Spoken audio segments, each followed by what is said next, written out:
Shalom Leculan, bem-vindo ao canal Teshuvá Total. Nessa tarde de Shabat, vamos finalizar a Parashá de número 9, Parashá Vayeshev. Eu sou Renato de Prinzo, trago para você esse estudo nesse Shabat maravilhoso, esse Shabat que o Eterno nos disse para lembrar e guardar, ou seja, separar como um dia especial, um dia em que nos deleitamos nos seus ensinamentos, ensinamentos que vamos praticar em todos os dias da nossa vida. Então vamos ao estudo da porção, o estudo do capítulo 39 até o capítulo 40, né? Vamos até o final hoje. Vamos tentar chegar ao final do capítulo 40, verso 23. Então, nós vimos que Judá foi para a terra de Canaã, né? Então foi lá, formou sua família, teve 3 filhos, 2 morreram, sua mulher morreu, ele acabou tendo mais 2 filhos, perdeu 2 e ganhou 2, mas a perda de um filho nunca é reposta, né? Teve mais 2 filhos que foram importantes, são importantes até hoje, mas aqueles 2 que ele perdeu, nunca mais se repõe um filho perdido, né? Então nós nos conformamos, nós tocamos nossa vida, mas essa perda nunca é refeita, reposta. E nós vamos ver que Yaakov vai ter essa oportunidade. Não aqui, não agora, nós vamos ainda aguardar 2 Shabbatot, daqui 2 Shabbatot, que nós vamos eh, rever, né, essa união de Yaakov com o seu filho Yosef, depois de 22 anos. Imagina o sofrimento desse homem depois de perder o seu filho, só rever esse filho bem depois, né? Então vamos ver essa história de Yosef. Yosef foi preso no poço, os midianitas tiraram ele, pagaram por ele, deram 20 pratas para os irmãos, 2 pratas para cada um, e os ismaelim levaram ele lá para Mitzrayim e adquiriu ele Potifar, né? Potifar era um oficial do faraó, ele trabalhava para o faraó, na casa do faraó, e ele era o chefe da guarda, ou seja, da segurança, de todos aqueles que serviam ao faraó. E ele, então, compra, compra Yosef e começa a dar trabalho para Yosef, começa a dar atividade para Yosef. Era um servo, era um escravo, na verdade, no Egito. A palavra servo e escravo, apesar de ser a mesma coisa, tinha uma conotação bastante diferente da palavra servo do Eterno, né?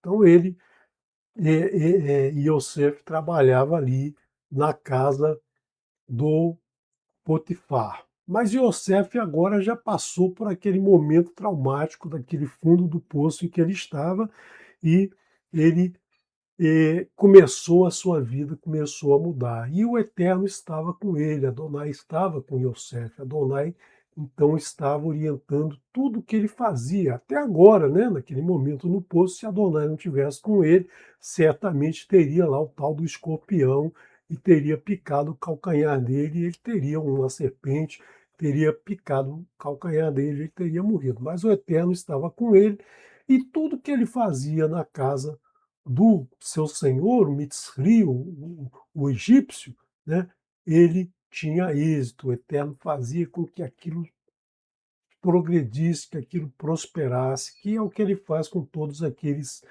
que o atraem, né? Quando a gente atrai o Eterno para a nossa vida, tudo prospera, tudo, a gente tem tudo na vida, tudo que a gente precisa nos vai ser colocado no momento certo, no lugar certo. Quando a gente afasta o Eterno, se a gente afasta ele, para que ele vai, né, nos dar alguma coisa? Ele espera que a gente faça a escolha, ele espera que a gente volte lá para o lado dele, que a gente chame ele para agir ao nosso favor. Se a gente não chama, para que que ele vem servir? Se a gente não bate a porta não se abre. Então nós temos que estar sempre confiante no Eterno, mas a gente tem que demonstrar essa confiança. Não basta simplesmente ajoelhar e falar assim: "Ah, eu confio em você". Não é assim que funciona, né? A gente tem que demonstrar que confiamos e demonstramos como? Obedecendo os seus mandamentos, praticando as suas ordens no nosso dia a dia.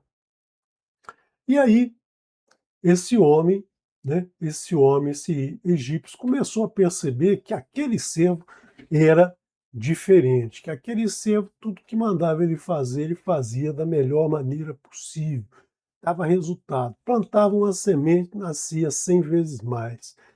Furava um poço, saía 100 litros a mais de água que todo mundo. Então, sempre aquele homem ali tinha alguma coisa diferente. E ele começou a perceber uma coisa naquele rapaz. Aquele rapaz dizia, né, que o seu Deus era Adonai, seu Deus era o Eterno. Então, o egípcio que tinha lá centenas de deuses começou a perceber que aquele Deus de Yosef era realmente um Deus poderoso, né? Então tudo prosperava na mão de Yosef e, obviamente, ele era servo do Potifar, tudo prosperava para o Potifar.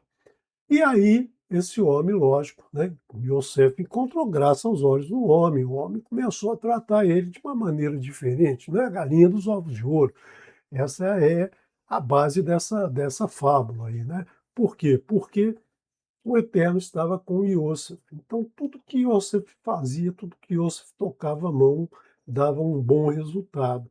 Então, claro que o homem adorava Iosef. Então, colocou Iosef como sendo o administrador de tudo que ele tinha, né? Começou tudo que existia para ele, falou: olha, Iosef toma conta disso, você só presta conta no final do mês e aí está tudo contigo agora. Eu vou lá trabalhar na guarda e você cuida do campo, cuida de tudo, né? Cuida de tudo que ele, ele fazia, tudo que existia para, para ele. Inclusive, né, estabeleceu a ele sobre a sua casa, tudo aquilo que ele tinha de bom e do melhor. E aí, lógico que isso não foi assim de imediato, isso passou um tempo, passou aí um período longo, né? Então, chegou um momento que o senhor de Iosif, o Potifar, colocou ele para, né, para administrar a sua casa, toda a sua casa e todo o que ele tinha no campo, né, toda a sua produção agrícola, seus animais e toda a administração da casa ficou a cargo de Iosef. Por quê? Porque o Eterno estava com ele e quando o Eterno está com a gente, tudo na nossa mão prospera, tudo dá certo, né? Você prega um prego torto, o prego fica retinho e entra direitinho na madeira. Então, é assim que o Eterno age com aqueles que o amam e guardam os seus mandamentos. E Yosef estava aprendendo isso também. Yosef, pelo seu sofrimento, começou a prestar melhor atenção no Eterno, começou a agir de forma diferente de quando ele tinha lá 17 anos. Agora são aí quase 3 anos depois que ele foi lançado ao poço, foi afastado do seu pai. E aí nós vemos que o Potifar não sabia nada da sua casa, perdeu o controle de tudo, porque ele confiava no Iosef. Então ele viu que tudo rendia, tudo dava certo. Ele começou a ter lucro em tudo que ele fazia, tudo que existia para ele. Lógico que ele trabalhava para o faraó, mas ele tinha campo, ele plantava, ele colhia, ele tinha rebanho, ele tinha gado, e tudo isso era administrado por Yosef, estava tudo certinho. Ele não queria saber de nada, só queria saber do pratinho dele de comida, do pão que ele comia, né, do alimento que ele recebia na hora certa, na temperatura certinha, né, com todos os nutrientes que ele precisava, da sua bebida, do seu vinhozinho. Ele não estava preocupado mais com o dia a dia, porque quando a gente está com o Eterno, a gente não precisa se preocupar com o dia a dia o Eterno vai cuidar para a gente. Agora tem um detalhe aqui que é muito importante a gente lembrar. Lembra lá de Rahel, né? Léa tinha um problema lá de visão, tinha alguma coisa lá com ela, mas Rahel era Yefé, Toar, Veiefê, Mareê, bela de forma e bela de ver, ou seja, tinha um corpo bonito e um rosto bonito. E Yosef era filho de Rahel, então Yosef era da mesma maneira, ele puxou isso, né? Nós vemos que toda a família de Sara, ela era bonita, Sara era bonita, já com 90 e tantos anos, o faraó está querendo, né, caso com ela, Rívika também, né, Rahel também, então toda essa família era muito bonita, era muito atrativa. E Yosef da mesma maneira. O pai vai abençoá-lo lá no finalzinho da porção Vaieri, o pai vai abençoá-lo e lembrar, olha, Yosef e as filhas correm sobre o muro para o ver. Quando ele passava, né, o vice-rei passava, a mulherada toda corria para ver, né?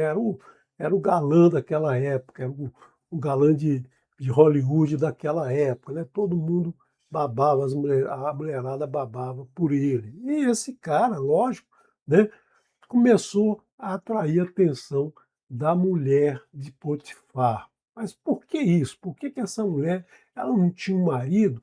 Veja bem, para ser, para ser um servo na casa do faraó, existia uma condição para o homem que era uma condição muito difícil, né? Vamos supor lá que Potifar, quando conseguiu esse emprego, o cara falou: olha, você vai ter casa, você vai ter comida, você vai ter 13º salário, 14º, 15º, você vai ter direito a, a camelo para se locomover, a jumento, você vai ter direito a tudo. A única coisa que você vai ter de contribuir da sua parte é que você vai ter que ser eunuco, né? Vão cortar aí, você não vai poder mais ter a vida que você tinha com a sua mulher, né? Ele certamente ficou cabreiro com aquilo e explicaram, olha, porque na casa do faraó nenhum homem pode ter,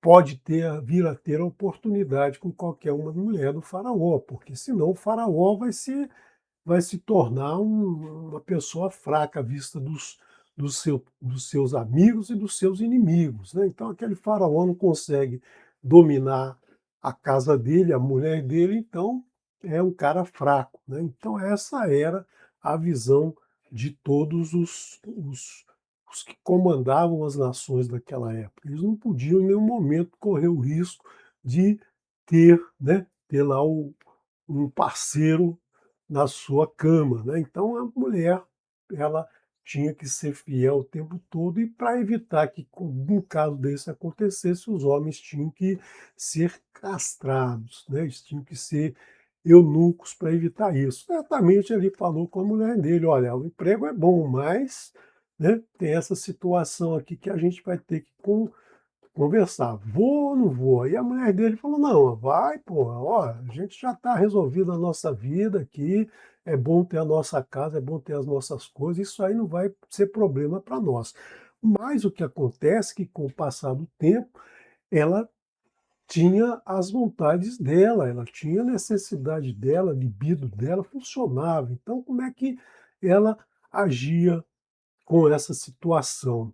Ora, estava tranquila na vida dela isso, ela resolvia muito bem, mas aí aparece Iosef, um homem bonito de ver e belo, né? E belo de corpo. Então, aquela barriguinha tanquinho, né? Aquele olhar bonito, aquele rosto bonito, a mulher despertou interesse. Um cara legal, um cara educado, um cara, né? Um cara de bom porte, digamos assim. Então ela falou o seguinte: deita comigo. né? Vamos aproveitar, meu marido não está aí, ele já também não resolve mais nada, não vai ser problema nenhum, porque na cabeça dela isso não era problema nenhum. Claro que ela não ia deixar o marido saber, ia ficar só entre eles. Mas José não, José já estava despertando para o eterno, tudo aquilo que o pai dele ensinou para ele sobre o eterno, sobre as orientações do eterno, sobre ser, né, sobre ser uma pessoa que segue o eterno. Ele disse: meu Senhor não sabe nada do que ele tem, não sabe nada do que existe para ele, né? Tudo está na minha mão, tudo que ele tem, tudo que existe para ele está sob a minha gestão, está na minha mão. Não tem nessa casa alguém que seja superior a mim, né? Porque tudo acontece segundo as minhas, as minhas decisões, porque ele confia em mim mais do que confia em todo mundo. Ele, ele só não colocou nas minhas mãos você porque você é a mulher dele, e ele ama você. Então eu não posso trair essa confiança nesse nesse homem que me colocou tudo na mão, que me dá uma vida, muito boa aqui. Não posso fazer esse grande mal a ele. E o mais importante que ele ressalta: "Pecarei para Elohim". Porque as pessoas muitas vezes falam assim: "Olha, se ninguém ver, se ninguém olhar, se ninguém ficar sabendo, a gente pode fazer, não tem problema nenhum, né? Não vou estar atrapalhando ninguém, né? Recebi o troco a mais aqui, ninguém viu, o cara não percebeu, pagou a mais, depois no final do dia ele dá o jeito dele. Você, sabendo o que tem que fazer e não faz, você está pecando contra o Eterno", nos disse Jacó, irmão de Yeshua, né? Aquele que sabe o que tem que fazer e não faz está transgredindo. Então, não é porque o Potifar não ia ficar sabendo, ia ficar na encolha, ia ficar só entre os dois, isso não é correto aos olhos do Eterno. O Eterno sabe o que está acontecendo. O Eterno colocou essa situação justamente para ver a reação de Iosef, assim como Caim, né, descaiu-lhe a face, o Eterno perguntou: por que descaiu a sua face? Né? O mal está à porta, você pode vencê-lo. Ou não, né? Você decide, você escolhe, vai ou não vai seguir o bem, vai ou não vai seguir o que é ruim. Então, essas situações, elas estão na nossa frente o tempo todo. A gente precisa ouvir a palavra do Eterno e saber que Ele está vendo o que nós fazemos e vai usar isso no dia do nosso julgamento. Então, nós temos, a toda ação que fizermos, olhar as duas tábuas e decidir, né, decidir por acatar as duas tábuas, as 10 palavras do Eterno. Então, Yosef já estava com isso claro na cabeça dele, já estava claro com isso na mente dele. Ele não vai poder trair o seu senhor, mesmo que a mulher fosse bonita ou não fosse bonita, isso não importa, isso não vem ao caso. A questão é que ele não podia transgredir com o Eterno, ele não podia trair a confiança daquele egípcio que tinha confiado a ele tudo, menos a mulher, né? Menos a mulher dele. E aí, logicamente, todo dia ela dava lá em cima dele, ela usava lá de todos os seus subterfúgios para tentar seduzir o jovem, né? O jovem aí com 19, 20 anos, né? Cheio de, de testosterona, exalando testosterona, cheio de vontade, porque essa idade é uma idade que o homem está aí pronto para reproduzir. Então ele, né, ele só pensava, a maioria dos homens só pensa naquilo, né? Então ele teve que fazer um esforço muito grande para não ceder, para não se deitar ao lado dela, para não ficar com ela, para não ter, né, não cometer com ela essa transgressão. E aí num dia um dia ele vai para casa lá fazer o teu trabalho e não tem nenhum homem lá dentro de casa, né. E aí o que que ele deveria ter feito? Não deveria ter entrado, né. Os sábios dizem que um homem nunca deve ficar sozinho num ambiente com uma mulher. Por quê? Porque pode acontecer alguma coisa e aí não tem volta. Ou então pode não acontecer nada e vai acontecer o que nós vamos ler já já, né? Vai acontecer uma situação mentirosa, uma situação de enganação, e aí não há testemunho. Sempre tem que ter um testemunho de duas pessoas. Então, nós precisamos prestar atenção nisso, né? Você que é homem, você que é mulher, não deixar acontecer essa situação, porque pode, né, pode dar ruim, como se diz nos dias de hoje. E aí ela agarrou ele e falou: "Deita comigo, né, deita comigo, é agora que vai ser, o bicho vai pegar", né. E aí o que que ele faz? Ele se desvencilha dela e ela fica com uma roupa dele na mão, talvez um colete, talvez um um um uma túnica, alguma coisa. Não é aquela túnica, né, muitas vezes você lê aqui em algumas traduções, você vê a túnica dele, mas a túnica dele já estava lá cheia de sangue com o pai dele, não era aquela túnica de mangas compridas, era uma outra túnica, uma outra veste que foi fácil ela segurar, e ele saiu fora dessa situação, ele correu, né, ele correu porque ele não permitia que isso acontecesse. E aí o que que ela faz, né? O que ela faz, ela viu que ele saiu, não vai ter jeito, então o que que ela faz? Ela inventa uma história. É esse é isso que acontece muitas vezes, né? Não há testemunho, então se eu gritar agora, vão ficar do meu lado. Então essa história, né? Essa história representa aqui o primeiro assédio sexual escrito, narrado, é um dos primeiros, eu não sei de outra literatura, mas aqui na Torá é apresentada essa situação de assédio sexual, né? Uma mulher que tinha autoridade sobre o cara vai tentar obter dele benesses sexuais, né? A ação sexual a partir daquele rapaz que não queria nada disso, não estava nem um pouco interessado nessa situação. Aí ela abre a boca, ela grita, ela fala alto, ela diz: esse homem hebreu que veio aqui veio zombar, né? Veio zombar Le Sarrec, né, aqui a palavra de Sarrec é o nome de Itzhak, né, Itzhak é o riso, e aqui é uma forma de zombaria, mas a zombaria de se aproveitar do outro, se aproveitar dessa situação. Ela que estava querendo fazer isso com ele, mas na verdade ela inverte a situação, ela faz com que o outro, Yosef, seja o acusado, né, seja o assediante na situação. E isso acontece muito, existem muitos filmes desse tipo de situação, né, que o homem acaba sendo acusado e a mulher, quando acusa, ela passa a ter, então, essa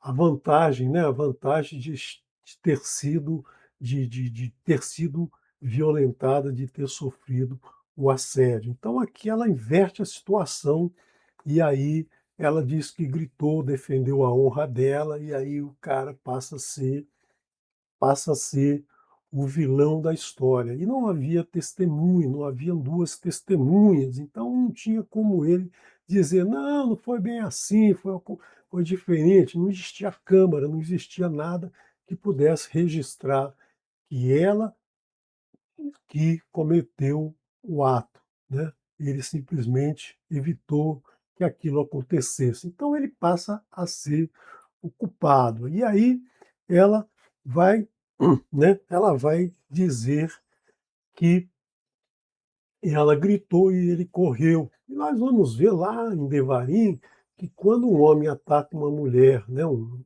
homem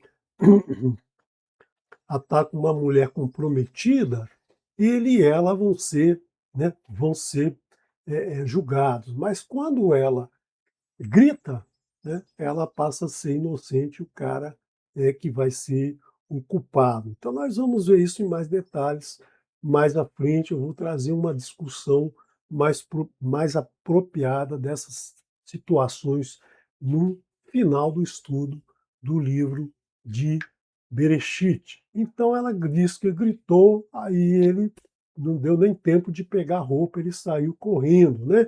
É um tema que fica até os dias de hoje, foi usado muito na literatura, nas artes, né? O homem que está lá com a mulher, aparece o marido, ele sai correndo, deixa a roupa para trás, né? Então essa história, ela está no inconsciente das pessoas. As pessoas não sabem de onde vem a história, mas está escrito na escritura e é usada até os dias de hoje. Os autores, os escritores colocam isso nos seus textos e ligando com essa história que acontece aqui com essa mulher, que não sabemos o nome dela, mas sabemos da sua ação. Ela ficou esperando, guardou essa roupa dele, né, até o Senhor vir à casa dele, né? Guardou aquela roupa para mostrar depois, para usar como um testemunho daquela ação, né?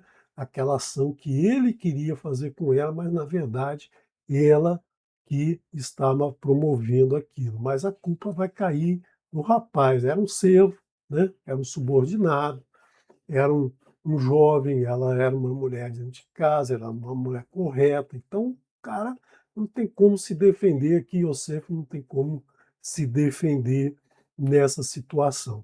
E aí repete toda a história, né, para o marido. O marido ouve a história da mulher, que aquele hebreu é que veio, então, para a casa deles e que foi, então, que provocou essa situação, veio zombar dela, veio se aproveitar dela, veio querer fazer algo com ela que não podia, e aí o marido tem que tomar uma decisão. Eu gritei e aí vieram me socorrer e ele saiu correndo, largou a roupa aqui, olha aqui, essa é a roupa dele, reconheces ou não? É a roupa dele ou não? Porque certamente, né, o senhor sabia do uniforme que ele tinha dado lá para o seu funcionário. O seu funcionário usava lá a roupa que ele tinha que usar no trabalho. Então, é mais ou menos a história que os irmãos contaram para o pai. Encontramos isto, reconheces ou não? Aqui é a mesma coisa, reconheces ou não a roupa do teu servo, né? E aí o que que ele fez, né? O que que o homem faz numa hora dessa? Ele pode até não ter confiado totalmente na história da mulher. Ele sabia que aquele rapaz era correto, que aquele rapaz era íntegro, que aquele rapaz não tinha metido a mão no dinheiro dele, nas coisas dele, né? Que aquele rapaz era correto, mas ele não pode ir contra a mulher dele, né? O homem nunca vai, nessa hora, né, duvidar da mulher, porque senão o que que ia acontecer, né?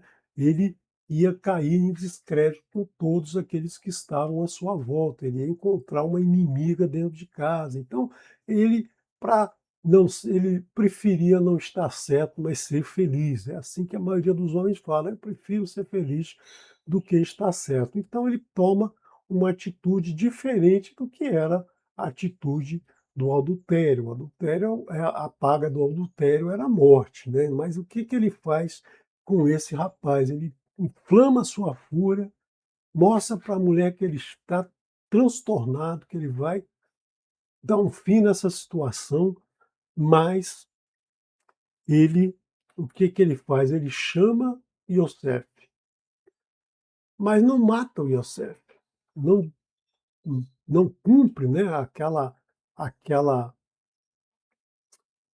aquela regra de vou matar o adúltero, vou matar aquele que veio, abusar da minha mulher. O que que ele faz? Entrega na casa do cárcere, que era a casa dele, né, tinha uma área lá, que era onde ficavam os presos, os prisioneiros do rei, né, aqueles que, afetavam diretamente o faraó, ficavam presos na casa do cárcere e o Potifar era o chefe da guarda, era o chefe da proteção do faraó. Então essa casa do cárcere ficava ali na casa do Potifar, uma região separada, lógico que não tinha convívio tempo todo, uma casa com a outra, não tinha uma ligação, mas podia ser no subsolo, podia ser no fundo, podia ser cercado, mas a casa dele era a casa onde se gerenciava o a prisão daqueles que agrediam, aqueles que afetavam diretamente o faraó. Então nós vemos aqui que Yosef deixa de ter aquela vida boa que ele estava tendo, aquele trabalho todo, e vai passar agora 10 anos preso nessa casa do cárcere, né? Sofrendo todas as dificuldades que é ter uma vida reclusa, uma vida de prisioneiro, uma vida sem liberdade naquela casa. Porque aqui ele é servo, mas ele tem a liberdade de ir e vir, de comer, de conversar, de fazer as coisas, de se relacionar com outras pessoas, mas no cárcere perdeu isso, não tem mais essa liberdade. E aí nós vemos o quê? Né? Nós vamos aqui a nossa tabelinha, nós vemos aqui que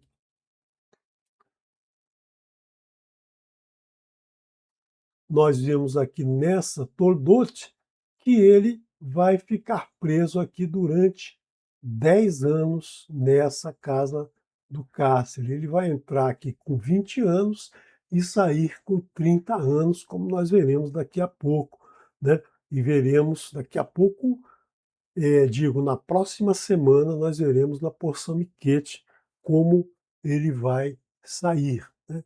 Então, nós vemos que nesse período, aqui dentro desse período, aconteceu toda aquela história com Yehudá, que nós vimos no capítulo 38. Então, enquanto Yosef está passando por esses 3 anos, mais os 10, o Yehudá também está passando por toda aquela situação com a sua mulher, filha de Shuá, os seus 2 filhos, Er e Onã, e o seu terceiro filho, Shelá, estão crescendo, ainda não estão, né, ainda não estão aqui nesse período prontos, mas no final, né, no final, aos 41 anos mais ou menos, ele vai retornar para Hebron. Então vamos aqui ver, né, ver o que acontece com Yosef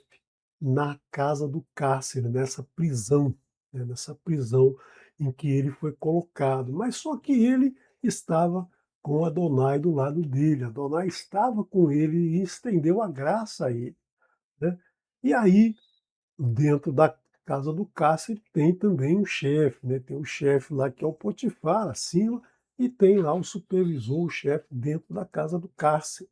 E aí ele começa a ver que Yosef é realmente aquele cara que o chefão dele tinha falado, ó, o cara é bom, o cara é legal, o cara faz as coisas, tudo dá certo na mão dele, e ele começou a perceber, foi bom aos olhos dele, achou, concedeu graça, né, a Yosef, e também esse chefe da guarda percebeu que Yosef era um cara totalmente do bem, que o Eterno, que o Deus dele era um Deus melhor, maior que todos os deuses do Egito, né? Todos os deuses que dominavam o Egito não eram nada frente ao Deus de Yosef e do seu pai, do seu avô, do seu bisavô, era um único Deus. Todos aqueles deuses do Egito não eram Deus coisa nenhuma, eram apenas criações das mentes dos egípcios, dos Mitzraí. E aí, né, e aí nós vemos que o chefe da casa do cárcere também deu tudo na mão do Yosef, né? Administrar os prisioneiros, administrar comida, administrar roupa, administrar o banho de sol, né? Aquele negócio todo, era ele que cuidava de tudo, era ele o responsável por tudo, e ele sabia administrar muito bem as pessoas, porque o seu pai já tinha colocado ele lá sobre os seus irmãos, gerenciando os seus irmãos, gerenciando o seu rebanho, então ele tinha noção de como gerenciar, de como administrar as pessoas. E isso foi se desenvolvendo porque o Eterno estava com ele, estava despertando nele toda essa forma de agir, toda essa essa capacidade gerencial que ele vai demonstrar mais ainda nos próximos, nos próximas Parashot. E aí, né, e aí o homem da casa do Cássio, o gerente geral lá, o gerente da casa do Cássio, o chefe da casa do Cássio, viu que tudo na mão dele prosperava, né? O alimento dava certo, todo mundo, todos os prisioneiros passavam bem, ninguém tinha problema de saúde, ninguém tinha nenhuma, nenhuma, nenhuma situação ruim acontecer por causa da comida, por causa da água, todo mundo estava bem, estava feliz, ninguém estava causando balbúrdia, briga dentro do queimando colchão, aquele negócio que acontece nos presídios, né? Estava todo mundo infeliz ali, não com Yosef gerenciando ele, estava todo mundo bem, paz, tranquilidade, shalom reinava ali naquela região, naquele cárcere, justamente por conta da presença de Yosef. Então, quando uma pessoa tem o shalom do Eterno sobre ele, onde ela for, seja onde ela for, essa shalom se espalha, ela é bem recebida, todos, sem saber por que, todos se sentem bem. Ele habita aquele lugar como Abraão, como Isaac, como Jacó. Habita porque o Eterno está com ele. Isso traz shalom para todos à sua volta, né? Então nós vemos que Yosef, Yosef está caminhando, né, caminhando o caminho que o Eterno traçou para ele. Nesse meio tempo, surgiram lá dois novos prisioneiros, né, um copeiro, o chefe dos copeiros, e o chefe dos padeiros. O copeiro é aquele que servia a bebida para o faraó, o copeiro é aquele responsável, o padeiro, na verdade, é mais do que um padeiro, é aquele que preparava todo o alimento. O pão, na escritura, representa todo o alimento, né? Não só o pão mesmo feito de trigo, mas qualquer, né, uma salada de alface é chamada de pão, é um alimento, né? Todo o alimento é chamado de pão e todo aquele que faz o pão, todo aquele que faz o alimento é chamado de padeiro. Então ele era o chefe dos padeiros, dos cozinheiros, e o outro era o chefe dos copeiros, daqueles que cuidam do, do faraó. Então, esses dois cometeram alguma transgressão. Não sabemos qual foi, mas eles devem ter feito alguma coisa muito errada e o faraó mandou prender esses cidadãos, o rei de Mitzray, né? Meler Mitzraim. Meler é rei, e o rei de Mitzray, ela tinha um nome próprio, um nome de faraó, né? Então, muitas vezes você vai ler aqui Meler e outras vezes você vai ler faraó. Vai Pitsof Faraó, irou-se o faraó. Então aqui é o rei de Mitzray é o faraó. Eles foram presos, não sabemos os detalhes, né? Não precisamos também saber esses detalhes, nós precisamos saber o que vai acontecer depois que esses cidadãos forem colocados na casa do cárcere. E eles ficaram lá em custódia na casa do oficial da guarda, ou seja, o oficial da guarda era Potifar. Na casa do cárcere é essa área da casa de Potifar que ficavam presos os prisioneiros que atentaram, fizeram alguma coisa contra o faraó, inclusive Yosef estava preso ali, era prisioneiro ali por conta daquela situação com a mulher de Potifar. Então Potifar não matou ele, também não mandou para a papuda, né, o presídio lá onde ele poderia ficar sob vigilância máxima. Não, ele colocou ali porque ele viu que esse cidadão não era exatamente aquilo, né? Não sei nem se ele acreditou no que a mulher falou, mas ele não tinha como agir diferente, ele tinha que tomar uma atitude contra Yosef, então deixou ele naquele presídio ali, que era um presídio mais classe A, mais tranquilo, né? Mais pessoal que não tinha tanta, não era tão violento, não eram assassinos, não eram pessoas que exigia uma segurança máxima. Então era um presídio mais tranquilo, digamos assim, se é que há um presídio tranquilo, né. E aí esses 2 ficaram sob a guarda de Yosef, o chefe da guarda lá falou: "Olha, Yosef, tem esses 2 aqui, você vai então ver aí o que que é preciso, esses 2 são gente boa, estão aqui porque cometeram alguma irregularidade, mas precisam então obedecer às regras aqui, você vai ser o responsável por eles". E aí um dia sonharam um sonho.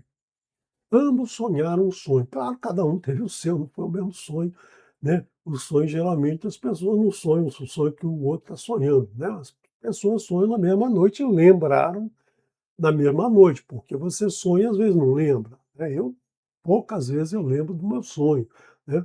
Ah, tem gente que lembra do sonho todo dia, tem gente que lembra de vez em quando. Então esse dia eles sonharam, cada homem um sonho, e interpretou do seu jeito, assim como Yosef interpretou o sonho lá com os irmãos, ele interpretou do jeito dele, ele viu, olha, um fardo assim levantou, os outros se inclinaram, o que isso queria dizer ele não sabia, mas aqui os 2 então interpretaram e falaram: "Pô, mas o que que quer dizer isso?", né. Porque as pessoas querem sempre ligar ao sonho a alguma coisa que está acontecendo na vida deles, né, o jogo do bicho, é uma viagem, é alguma coisa que, olha, eu sonhei isso, isso, isso. Aí alguém fala, não, isso, sonhar com isso, quer dizer que você vai viajar, quer dizer que você vai conhecer a pessoa da sua vida, quer dizer que você é isso, quer dizer que você é aquilo, né? Então sempre tem aquele que interpreta o sonho, muitas vezes não sabe o que está falando, né. Então, esses 2 estavam na mesma situação, ali dentro daquela prisão, daquele cárcere, não tinha muito com quem falar, só os outros prisioneiros, e aí ninguém sabia, né, ninguém sabia o que que era esse sonho deles. E aí, um dia, Yosef viu que eles estavam meio tristes, né, o cara sonha com um negócio complicado e aí ninguém sabe dizer, o cara acorda meio mareado, assim, poxa, o que que quer dizer isso, né? Querendo ter uma solução para aquele sonho e não sabe. E Moshe, então, desculpe, Yosef, já estou em Moshe, bem antes da gente começar o livro de Shemot. Mas aí ele pergunta, né? Perguntou para os oficiais, o copeiro e o padeiro, os chefes dos copeiros, chefes dos padeiros, o que que aconteceu? Por que que vocês estão com essas faces tão ruins hoje? Por que que vocês estão tão entristecidos? O que que aconteceu? O que está de ruim aqui para a gente? Porque ele era o responsável pelos 2, ele precisava saber o que que tinha acontecido para poder, né, para poder fazer com que uma solução viesse, né. Não, vai que o cara comeu alguma coisa ruim, passou mal à noite, eu tenho que ver a comida dele melhor hoje, eu tenho que ver o que está acontecendo, tenho que dar um antiácido para ele, não sei. Aí, por que que vocês estão assim hoje? Aí eles disseram: "Olha, nós sonhamos um sonho, mas não existe interpretação para ele". E Yosef agora sabe, né, sabe que os sonhos não somos nós que interpretamos. Elohim que pode dar qualquer interpretação. E ele ali, ele entendeu isso, desde aqueles sonhos lá que deflagrou toda a sua história, né? Desde aquele sonho que ele contou para os irmãos, daqueles 2 sonhos que ele teve com os irmãos, que ele falou para os irmãos, ele agora entendeu que é Elohim que interpreta os sonhos. E ele vai agora tentar interceder junto a Elohim para interpretar o sonho desses, desses dois, desses dois, o chefe do copeiro e o chefe dos padeiros. E aí o chefe dos copeiros conta o seu sonho, né? Conta o seu sonho, que ele sonhou que uma vinha estava na frente dele, uma vinha, uma videira, um pé de uva, né? Uma plantação de uva estava na frente dele. Porque ele é copeiro, vai sonhar justamente com a bebida, com o vinho do faraó, né? Não ia sonhar com o pão, porque ele não entende nada de pão, ele entende de vinho. O padeiro entende de pão e não entende de vinho, né? O pão e o vinho têm uma representação simbólica, né, o pão representando o alimento e o vinho representando o alimento líquido, né, o os 2 elementos que nós usamos até os dias de hoje nas consagrações que fazemos ao Eterno. Então, ele tinha lá uma vinha na frente dele, e nessa vinha tinham 3 ramos, né, não tinha 5, não tinha 20, não tinha 2, não tinha um só, tinham 3 ramos. E subia um botão de flor, uma nétser, né, um nétser saía, né, saía ali desses esses brotos, surgiam lá e amadureciam cachos de uva, né, aquela uva suculenta, deliciosa, cheia de caldo. E aí ele estava na mão com o copo do faraó, uma taça, né, a escritura ela não traz diferença de taça, de copo, tudo chamado kos, né, kos, a palavra ros ou kos, ela representa o copo, ela representa a taça, ela representa algo utilizado para beber, lehaim.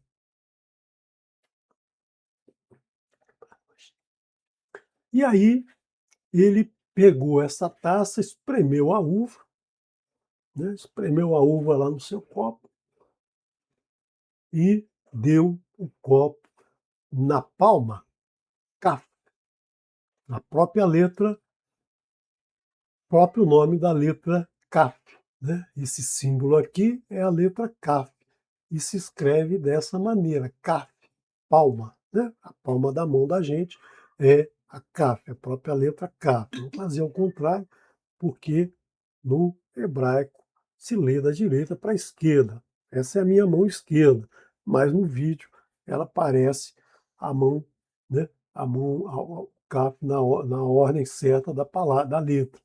Então ele deu esse copo na mão do faraó, né, na palma da mão do faraó. E aí Yosef instantaneamente tem a interpretação desse sonho que vem do Eterno.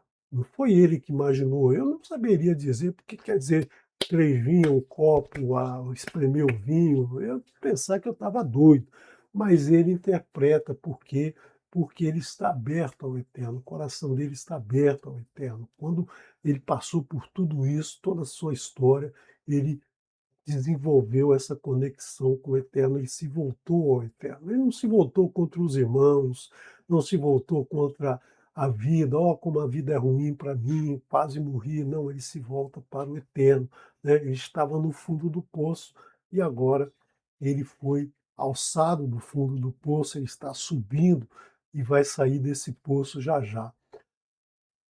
3 ramos são 3 dias. 3 ramos, 3 dias.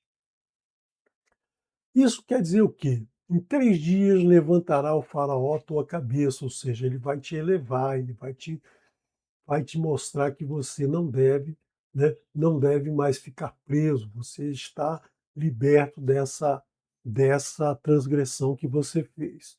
E vai te fazer voltar para o posto que você ocupava. E o copo você então vai colocar na mão do faraó, como você fazia antes, né, o chefe dos copeiros era o maître, hoje chama maître. Ele era o maître que ia lá servir o vinho para o faraó. Imagina a alegria desse cidadão, né, a alegria desse cidadão que agora vai voltar à sua atividade inicial, vai ser perdoado da sua transgressão, seja lá qual tenha sido ela, mas ele agora está liberto dessa transgressão e vai voltar à sua atividade, a atividade que ele fazia antes. E aí sempre temos aquele probleminha de aceitar, né, aceitar a presença do Eterno do nosso lado. Lembra que Abraão ouviu Sara quando ele deveria ter ficado só na confiança ao Eterno. Adão confiou na palavra de Ravá e não confiou totalmente na palavra do Eterno. Então nós temos sempre isso. O ser humano foi criado assim, justamente para enfrentar duas situações e escolher a correta, mas ele muitas vezes não escolhe a correta e as consequências virão de acordo com a sua escolha. E ele aqui faz o quê? Confiou no Eterno até agora, mas agora, olha só, vamos dar uma ajuda ao Eterno. Não existe ajuda ao Eterno. Nós não temos como ajudar o Eterno. Nós só temos uma maneira de ajudar o Eterno, que é guardar os seus mandamentos e praticar esses mandamentos. Sem isso, não tem como ajudar o Eterno. Não precisa ajudar o Eterno em nada. Ele criou tudo que existe. Como é que eu vou ajudar ele em quê? Não tem como. A única forma de ajudar é obedecê-lo, guardar os seus mandamentos. Então ele pensou aqui, olha, para não sobrecarregar o Eterno, está cheio de coisas, tem um universo para cuidar, né? Tem planetas aí, estrelas. Né? Então eu vou fazer o seguinte: você, quando estiver lá com o faraó, você lembra ao faraó do que aconteceu comigo. Eu estou aqui, né? Eu estou aqui nessa situação ruim, estou aqui nesse cárcere, que é legal, é bom, mas eu, poxa, queria sair dessa situação, queria de repente voltar lá ver meu pai, né, alguma coisa assim. Ele nunca mais pensou, falou no pai dele, mas certamente ele lembrava do pai dele.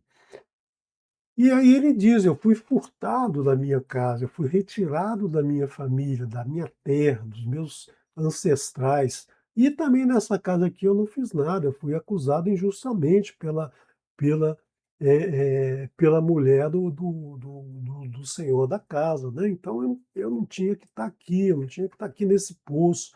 Ele compara essa prisão com o poço em que ele foi lançado lá com pelos seus irmãos. Então a gente vê aqui que essa casa é justamente a casa onde está Potifar, porque ele fala, e também aqui não fiz coisa nenhuma para ser lançado nesse poço. Ele está preso na parte da casa do Potifar, em que é a prisão dos, dos quem fez alguma coisa contra o faraó. O que ele deveria ter feito? Bom, eu confio no Eterno, meu amigo, vai em Shalom e toca a tua vida, daqui 3 dias você vai ser liberto. Mas ele lembra, né? Ele lembra ainda, então ele não está confiando totalmente no Eterno. Confia, mas espera aí, não é bem assim, né? Vamos fazer alguma coisa. E você não é assim que a gente age com o Eterno. A gente tem que confiar no Eterno e fazer a nossa parte, mas não querer, né? Não querer como fez Rivka, como fez Sara, né? Que vou ajudar o Eterno, então vamos enganar seu pai. Ou vamos ajudar o Eterno, vamos fazer um filho com a serva. Não é assim que a gente ajuda o Eterno. A gente ajuda o Eterno ouvindo as suas palavras, guardando nos coração e praticando. E aí ele deu esse deslize aqui, é um ser humano, e nós vamos ver depois por que que tem esses detalhes, por que que eles não fizeram diferente lá na porção Vaierri. Eu vou tentar trazer, se o Eterno se permitir, essa discussão para você no fechamento do livro de Bereshit. Aí o chefe dos padeiros ficou feliz, né? Opa, meu sonho é muito igual. Hum, igualzinho, não tem que tirar nada. A interpretação serve para mim, mas eu vou contar para ver se tem alguma variável escondida aí. Eu, no meu sonho, sonhei que estavam 3 cestos de pão, pão branco, né? Pão puro, sem glúten, estava sobre a minha cabeça. Estava lá carregando os pães, porque é assim que o padeiro carregava pão naquela época, né? Carregava no cesto sobre a cabeça. E no cesto de cima, no terceiro andar, tinha comida do faraó. Tudo feito no forno, pães, bolos, torta, doces, né? E o pássaro comia, vinha lá em cima, né? O pássaro descia e comia o pão, mas não comia um pão só não, bicava todos, né, vinha pássaro bicando tudo, que aí já estraga tudo de uma vez só e já prejudica todo aquele material, porque se picasse só um, tirava aquele e dava o resto para o faraó, mas ele bicou todos, certamente bicou todos, né, daquele terceiro cesto. Então para ele é a mesma solução, 3 passos, 3 cestos, pães, o pássaro, né. E aí Iosef diz: "Olha, essa é a interpretação, 3 cestos, 3 dias, bateu, 3 ramos, 3 dias, 3 cestos, 3 dias. Três matou, charada, resolveu o problema, mas não é só isso. Em 3 dias levantará o faraó a tua cabeça, da mesma maneira que fez com o copeiro, mas aqui tem uma diferença. E pendurará a ti sobre uma árvore e comerá o pássaro a tua carne de sobre ti." Aqui não foi bom. Esse é o problema de querer saber dos sonhos, né? Esse é o problema de querer interpretar o sonho. Por quê? Porque se ele não tivesse sabido disso, ele ia continuar ali mais 3 dias na boa. Mas agora ele sabe que daqui 3 dias ele vai morrer. Isso, a gente não tem que se preocupar com isso. Qual vai ser o dia da minha morte? Não tem que se preocupar com isso. Tem que viver hoje, dia a dia. Se daqui 3 dias eu vou ser liberto, se daqui 3 dias eu vou ser morto, não cabe a mim ficar preocupado com isso. Eu tenho que saber agora o que eu estou fazendo, o que que eu vou fazer hoje, agora, para que daqui um dia, 2 dias, 3 dias, eu também esteja bem, né. Então é hoje que a gente tem que agir de acordo com a palavra do Eterno e não adivinhou, soube que daqui 3 dias vai morrer, olha só, acabou a vida dele ali. Ele não vai fazer mais nada, vai ficar 3 dias deitado esperando a morte chegar. Por quê? O que que ele vai fazer em 3 dias dentro de um cárcere? Nada. Podia estar vivendo numa boa, tomando seu banho de sol, comendo a sua comidinha, fazendo alguma coisa que mudasse a sua vida, de repente até conseguiria mais dias de vida, não sabemos, é o Eterno que sabe, né. A gente não define isso, a gente tem que viver cada dia, cada momento, esquecer esse negócio de querer interpretar sonho para saber o que vai acontecer amanhã, se tal coisa, tal coisa, tal coisa se alinhar com tal outra coisa, e aí a minha vida vai ser melhor, vai ser pior. Não, você não precisa nada disso. Você precisa fazer aquilo que você veio fazer no mundo, amar ao Eterno com toda a tua capacidade e amar o próximo como a ti mesmo. É isso que você precisa. O resto tudo, né? O resto tudo é figuração, é enfeite.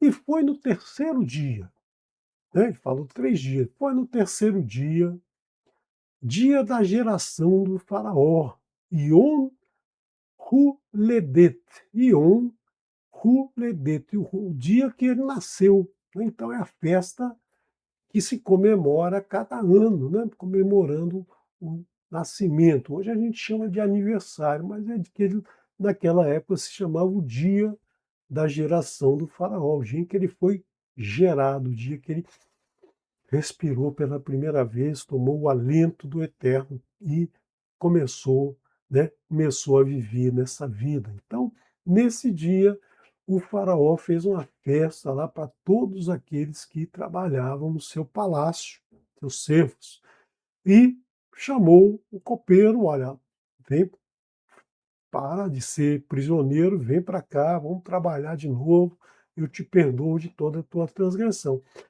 Mas o padeiro não, o padeiro morreu, o padeiro, né, o padeiro, foi chamado também, mas o padeiro não vai, né, não vai atuar como o copeiro que voltou a praticar suas atividades, que voltou a trabalhar o que ele trabalhava, voltou a fazer o que ele fazia e o copeiro, né, o copeiro voltou a fazer tudo o que ele fazia, serviu o faraó, serviu o copo na mão do faraó, mas o padeiro, chefe dos padeiros, foi pendurado numa árvore conforme interpretou Yosef para ele, né. Então, todos eles, todos os 2 aconteceu aquilo que estava no sonho dele. Então, nós vemos aqui que Yosef desenvolve esse dom de profecia, de profetizar. Por quê? Porque o Eterno está falando através dele. O Eterno está trazendo através dele essa interpretação. O Eterno está fazendo com que os olhos dele, a boca dele, seja um canal de manifestação do Eterno. Por quê? Porque ele está confiando no Eterno. Eu deslize de falar, olha, vê lá, fala para o faraó que eu sou do bem, mas na verdade ele foi um deslize, mas ele está agora percebendo, né, que o Eterno está com ele, né, o Eterno está fazendo por ele tudo aquilo, né, tudo aquilo que o Eterno faz para aqueles que abrem o seu coração ao Eterno, que buscam o Eterno, busca vingança, né? Ele não se vingou dos seus irmãos, ele não, não, não ficou magoado com os seus irmãos, não ficou aborrecido com os seus irmãos, perdoou os seus irmãos, continuou a vida dele, mesmo nessa amargura toda, desses anos todos em que ele é um prisioneiro. E aí, logicamente, o copeiro saiu livre e esqueceu lá do papo que o Yosef pediu para ele falar com o faraó, né? Não sei se não teve oportunidade ou se esqueceu mesmo, que as pessoas esquecem daqueles que ajudam elas, muitas vezes esquecem. Né? Fulano me ajudou, mas eu não lembro mais nem o nome dele, não sei nem onde ele mora mais. Né? Muitas vezes a gente é mal agradecido assim, alguém faz alguma coisa por nós e nós não temos a capacidade de agradecer por esse, por esse bem que ela nos faz. Então, para finalizar, chegamos no verso 23 do capítulo 40. Eu quero finalizar aqui justamente com a nossa tabelinha. Né? A nossa tabelinha aqui, nós vimos então que Yosef fica 10 anos preso na casa do cárcere. Né? Então, agora nós veremos na próxima semana, na próxima porção, nós veremos que ele vai se tornar o vice-rei e vai ter os seus filhos Menaxe e Efraim. Então, só dando um spoiler, né, do próximo estudo, da próxima porção, que nós veremos na semana que vem com, com outro Moré, e aí nós vemos então que a história de Yehudá e a história de Yosef ocorreram muito dentro do mesmo período. Né? Aquelas, aqueles, aqueles que dizem, olha, a história de Yehudá não tinha que estar aqui, na verdade ela tem que estar aqui mesmo, ela teve que acontecer nesse período. Por quê? Porque ela se passa exatamente aqui, nesse período. Veja que 2296 aqui, né, que são, que são 7 anos depois de, de que Yosef fica, fica preso, né, nesse período aqui, são 7 anos da fartura, né? E 2296 vai ser o início da fome. Então, até esse ano, Yehudá viveu bem, aconteceu toda aquela situação com ele, e no início da fome ele retorna para a casa de seu pai em Hebron, e 2 anos depois, né, 2 anos depois, ele já está com seus irmãos, vão a Mitzrayim buscar, comprar alimento, né, comprar alimento para a família, e nesse segundo ano, então, vai acontecer o que nós traremos no estudo da próxima semana, e nós veremos que Jacob vai a Mitzrayim na idade de 130 anos. Né? Yosef com 39 anos, Binyamin ali vai ter 23 anos. É o primeiro momento que Yosef vê o irmão adulto. Ele viu o irmão aqui com 1 ano de idade, e aqui ele vai ver o irmão 22 anos depois, com 23 anos de idade. Então você vê que essa essa cronologia que eu levantei aqui para você, ela certamente deve estar em algum outro lugar, você vai encontrar. Essa aqui eu fiz nesse estudo do pedacinho da Torá, né, que está aqui no canal, e aqui eu esmiucei um pouquinho para você acompanhar, né, acompanhar toda essa história e ver que todos os problemas foram causados por uma por uma forma errada de agir, de educar filhos, né, porque é isso que é o grande ensinamento que a gente tem que ter, né, cuidar dos nossos filhos, ensiná-los para que eles continuem ensinando cada vez melhor os seus filhos. Nós nascemos, crescemos, educamos filhos e morremos, né, já vimos isso lá no capítulo 5 de Bereshit, né? Nasceu, cresceu, teve um filho, filha e morreu, mas nós temos que passar para os nossos filhos esses ensinamentos. Vou lembrar vocês de novo da nossa festa de amanhã, que inicia amanhã às 19 horas, né? A festa de Hanukkah. Quero lembrar você também que todos os dias às 18 horas e na sexta-feira às 6 da manhã nós temos a leitura da porção aqui no canal. Acompanhe que você vai ter o texto todo, você vai ouvir a pronúncia do verso em hebraico por um nativo e você vai ter a minha tradução, né? Está ainda falha, está ainda começando, é o início de um trabalho que certamente vai melhorar a cada ano, mas é muito importante que você reflita, não só acompanhe a leitura, mas reflita durante aquele dia, naquele texto, né?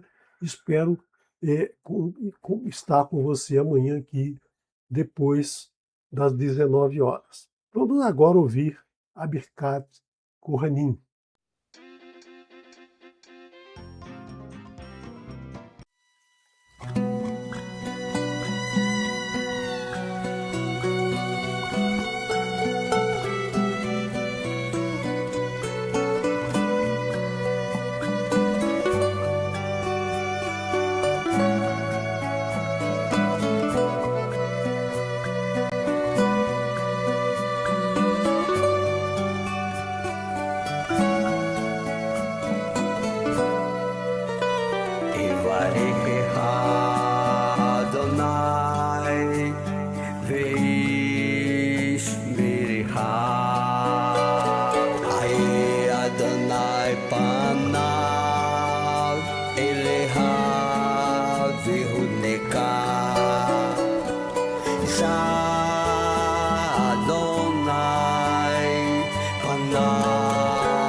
Lecha